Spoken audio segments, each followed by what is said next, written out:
What if the secret to growing a wildly successful business wasn't just about making more money, but about giving more away? Randy Molland believes it is, and he's proving it through his work with Go Big to Give Big, a movement helping entrepreneurs build purpose-driven businesses. I'm Sadaf Bainan, and this is Pod Junction, where we explore how entrepreneurs, CEOs, and business leaders use podcasting to grow their brands, build authority, and connect with their audience. Randy Molland is the founder of Go Big to Give Big and the host of the Go Big to Give Big podcast. After facing personal tragedy and burnout, Randy transformed his life and business by embracing the power of impact-driven entrepreneurship. Through his podcast, he's inspiring business owners to scale not just their profits, but also their purpose. Randy, it's so great to have you here. I'm so excited to be here. Thanks so much for having me on. No, it's our pleasure. Randy, you've built quite an incredible movement around giving in businesses.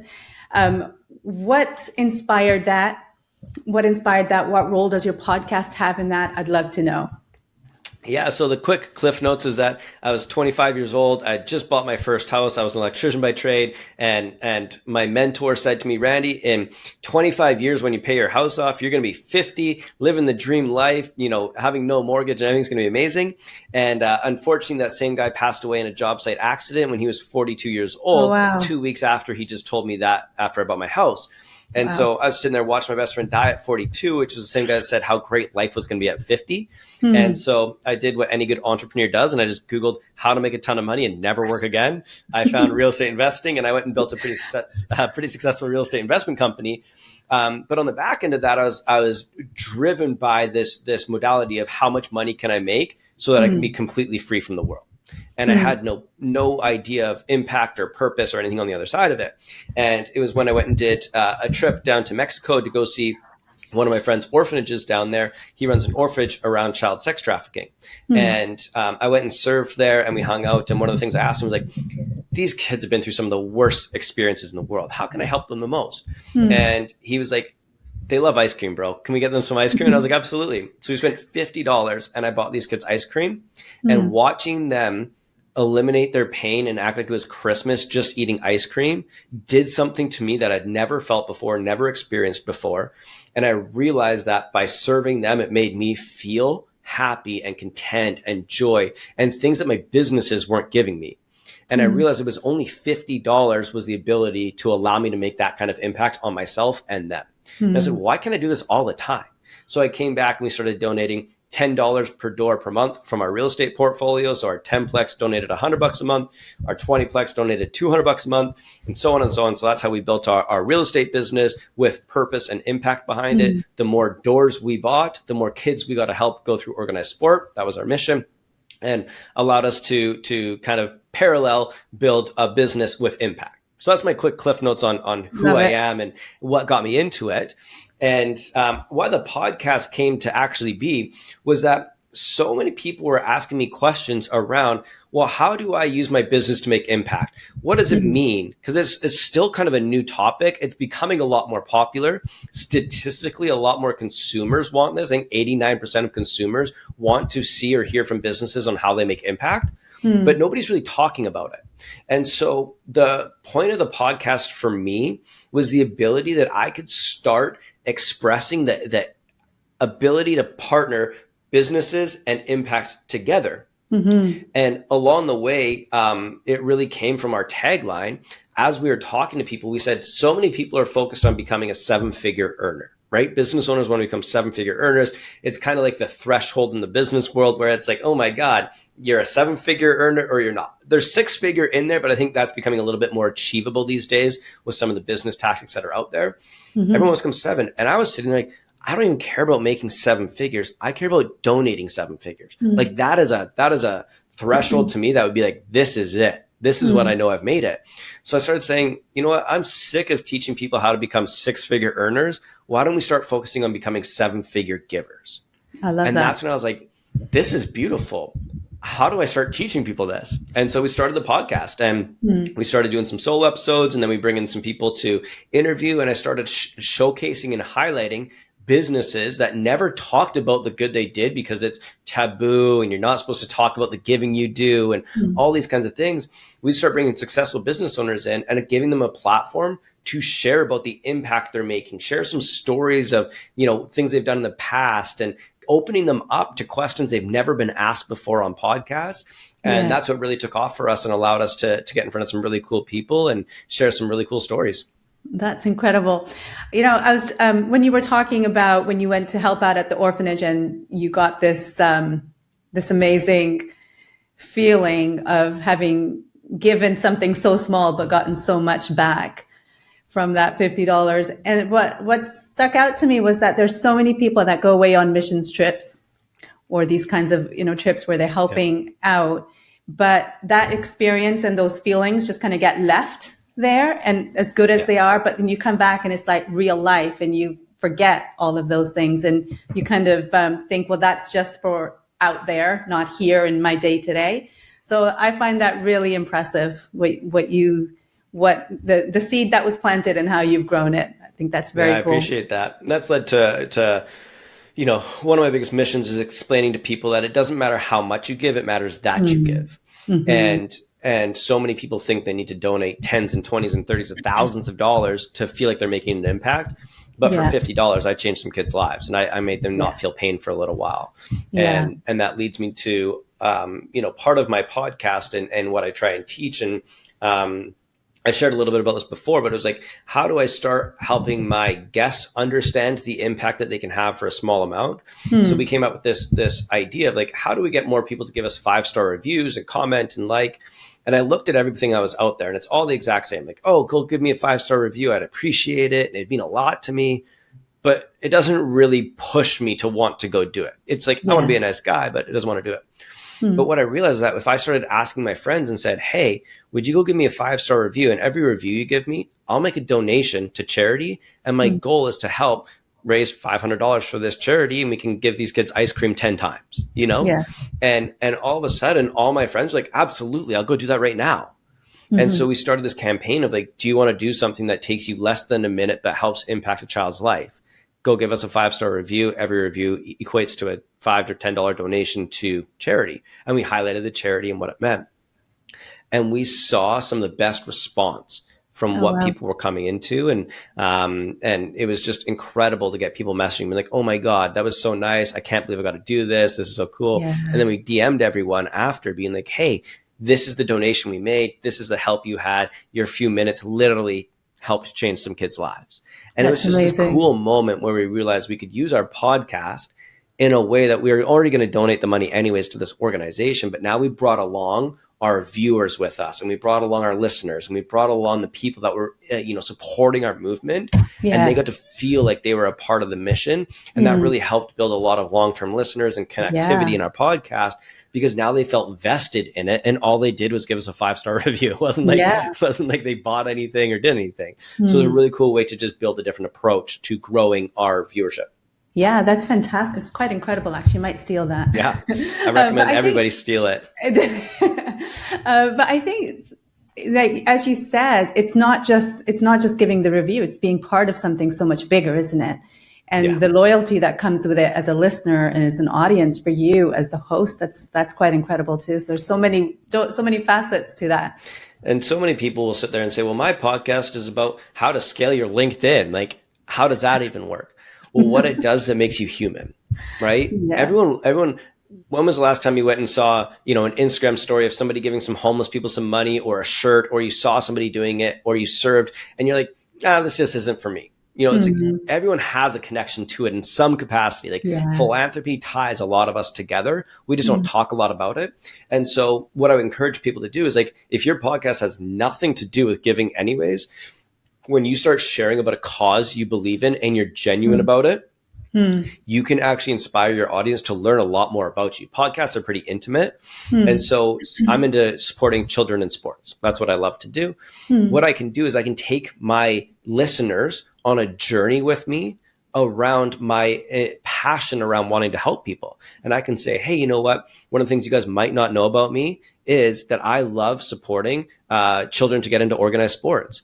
And I'm using my platform now to help bring awareness to that. And for every 5-star review that I get, I'll donate $10 to this charity. And we're looking to get 100 reviews in the next few days. If you want to be a part of our mission and help us get more kids into organized sports, just give us a 5-star review. Takes 1 minute of your time, costs you nothing. And I'll make sure I share about that impact with you. And that's why I'm excited to have this platform. So you can completely bring it into your story, into who you are. On your podcast intros, you can do a little bit of it. And then in your podcast in general, if you talk about impact, it's true across everywhere we go, marketing and sales and everything. When you talk about serving humanity, people will open up more. They want to be a part of your mission. We call it raving fans. But how do you go from just selling a product to getting raving fans? Is you bring human to human experiences. And the easiest way to do that is bring them along on an impact journey with you that you're creating.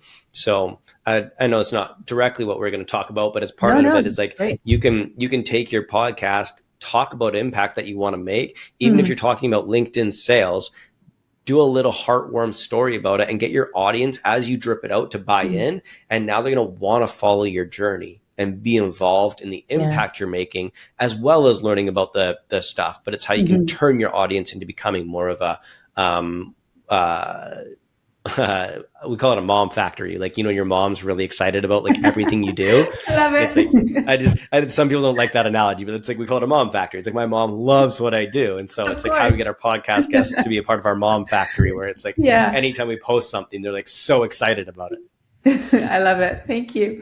Randy, how has your podcast helped you then reach and connect with business owners who align with your mission? Yeah, what it really did is when I was raising funds for real estate, it gave us a really soft approach to get in the door to investors that wanted to invest in our properties. So instead of going in and saying, hey, staff, we would love for you to invest in our real estate. Here's all the information. This is what it is. We'd say, hey, staff, look, we love what you're up to. We'd love to partner with you. Here's our podcast. Give us a few episodes to listen. It's just going to you'll learn a little bit about us. You'll get involved. And it was kind of this soft intro to a lot of people. They could hear our personalities. We were talking about impact, which is part of our brand.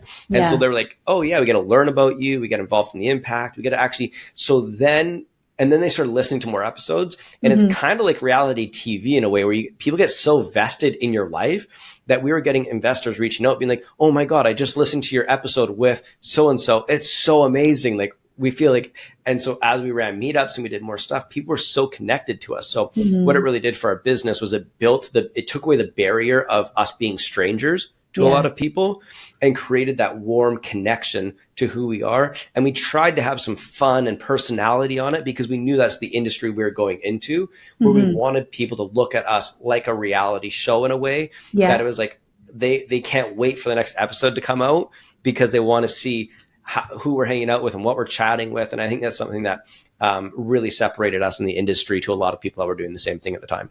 Yeah, that's incredible. So have you then seen, you've seen business growth, but like either revenue or partnership through your podcast? Have people come alongside as well? Yeah, in our world, we never monetized our podcast directly. Yeah, we monetized on the back end of the investors that were coming in. Right. And so for our world, raising $13 million in 12 months was came on the back end of having the podcast, because that was what got in the door with people, and it sold our meetup, and it did a bunch of stuff that we did and allowed us to have more of a national presence of where we are. It's hard to get across an entire nation when you live in one area, but having a podcast allowed us to. So we never directly did that. But the one thing it did do is indirectly, we launched a mastermind from it. We launched a bunch of other stuff. We launched a whole brand called Go Big to Give Big behind it. And we started with the podcast because it's the cheapest and easiest way to get branding and awareness out there. And then it flowed into a bunch of other areas. So a different style, as opposed to monetizing the actual podcast, we just monetized everything we were doing on the back end of it for our other products and services. Yeah, that's cool. That's cool. Randy, podcasting is powerful, but it's not always easy. So what challenges would you say you faced in either launching or growing? Yeah. One of the funniest ones, as you start getting larger guests, it's actually so hard to book them. They book out months in advance they book out on tour launches and they're so busy, they change their schedule so much. And it became one of the most frustrating things for me as we started getting into larger guests, was having to be able to be flexible and pivot our schedule, that all of a sudden this guest that you're dying to get on your show, you're so excited for it, they message you a few hours before and they're like, hey, we actually need to pivot. And you're like, they're like, can we do tomorrow at 3? And you have meetings tomorrow at 3. And you're like, how do you expect me just to drop everything? But they're a large guest that's going to be really big on your podcast. And one of the things I didn't realize was how much you have to be flexible and adaptable as you get into larger guests, because they're the value for your podcast, for the direction we were going. And so that was probably one of the biggest challenges I faced, having to adapt and as a very A-type personality, is like, you just changed my whole schedule and it doesn't feel very good. That was one of them. And the second thing was marketing. It is not easy to market a podcast. It's easy to create. I found, getting in and talking to people is very natural for me. But marketing it is quite hard, in the sense of like having to just reach out to a lot of people to start growing your listeners, because it's so slow. It's like, hey, we've got 5 listeners to, hey, we've got 500 listeners to, hey, we've got 1,000. It's very hockey stick curve. And I heard a lot of people talk about it, but I never actually felt it until we went through, of just like, it seems like nothing's happening for so long. And then all of a sudden you get this big spike where, you start to get a good guest that comes on and more people are listening to it, and it gets shared into some other groups. We're a part of, this was quite a few, we launched, I can't remember what that was, like 2020. So 5 years ago. And we were just in a lot of Facebook groups at the time, and we were getting people to go in and share our podcast into Facebook groups. And that really started to get us a lot of the growth along the way.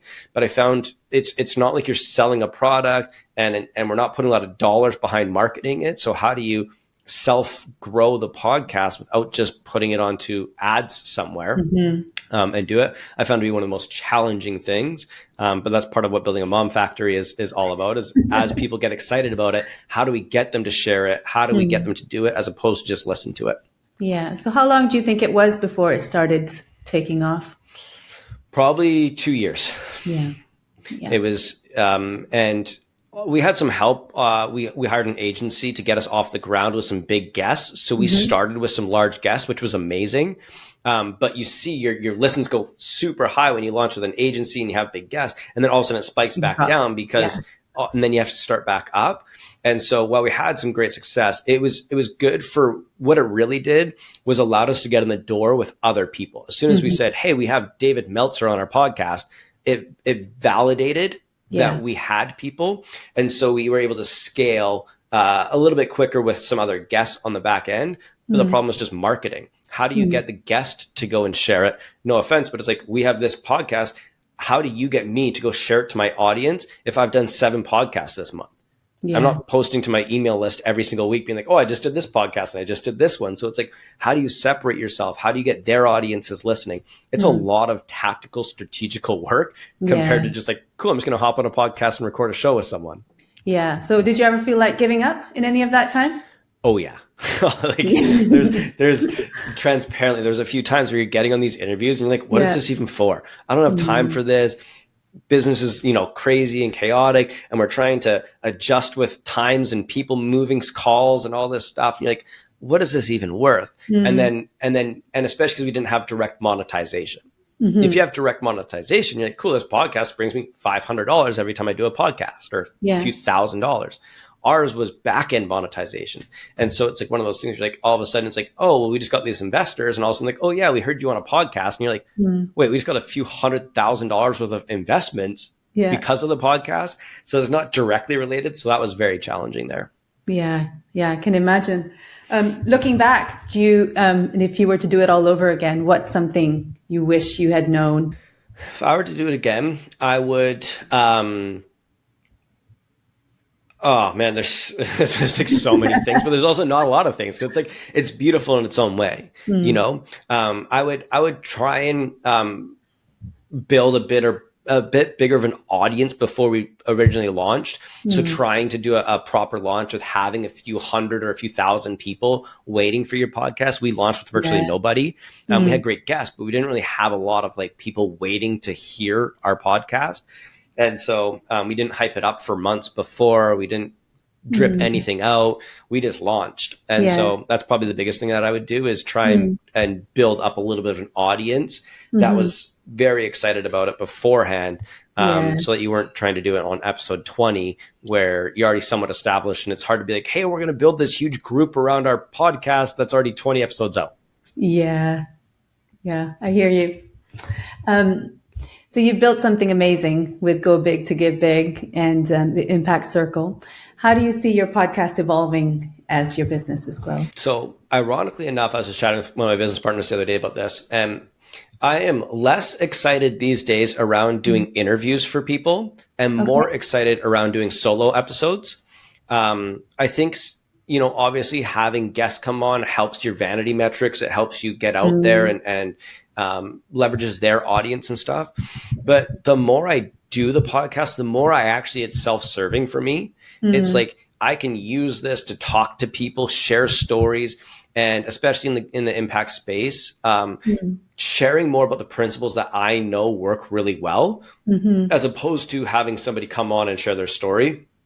I think we got 85 episodes in before we paused, and we're making the transition right now of interviews that were great, but it starts to get monotonous for me. I'm like, I actually want to teach people stuff. I actually want to inspire them, and my guests just aren't hitting the topics that I wanted them to hit. Yeah. And so my business partner and I are talking about doing solo shows or joint shows where it's more like a talk show where him and I just put a conversation in the middle and we talk about it as opposed to, and then dripping in a few guests as opposed to being mostly guest driven. Yeah, I can see how that would be like you could be more deliberate in the type of content you want to get out there. Yeah. So Randy, if someone listening is thinking about launching a podcast to support their business, but isn't quite sure where to start, what would be your biggest piece of advice? Biggest piece of advice that I got from my mentor was we started with interviews, was just literally go record an interview. Don't worry about your intro. Don't worry about your extra. Just get somebody on the podcast that you can get in and say, hey, we're launching the podcast. We're looking for 5 guests to come on.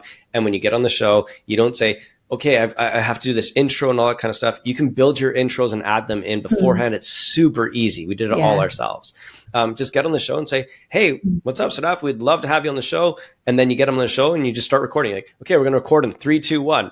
And you just start. And that's the biggest thing was that it got over a lot of the fears of having to be perfect. We're like, well, what if our intro isn't good? And how are we going to market? And what if our logo doesn't look good? You don't need any of that to start recording an episode.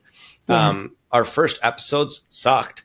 And then they got better as we went on. But we would have never started if we didn't get there. And it's very cliche, but it's very true in this industry of sometimes you just have to hit record and go. And then what we actually did is we took some of our our bad interviews and we sprinkled them in as we, it's like 2 or 3 good ones. And then we go back to grabbing one of the first original ones and then dropping it in so that it wasn't like 5 bad interviews in a row. We kind of moved some of them around to find like, hey, that one was really good. Let's move that one here. This one wasn't as good. And we saw like some of our, And you're like, well, that's not very good. And we'll just put that one in the middle over here. So that's what I would say is just hitting record and starting and worrying less about actually needing to have the full production. You get a microphone like I have, it's literally $30 off Amazon and that's all you need. Yeah. No, that's great advice. I totally agree. I think actually the approach that you're talking about as well, it kind of puts all of it into a learning exercise.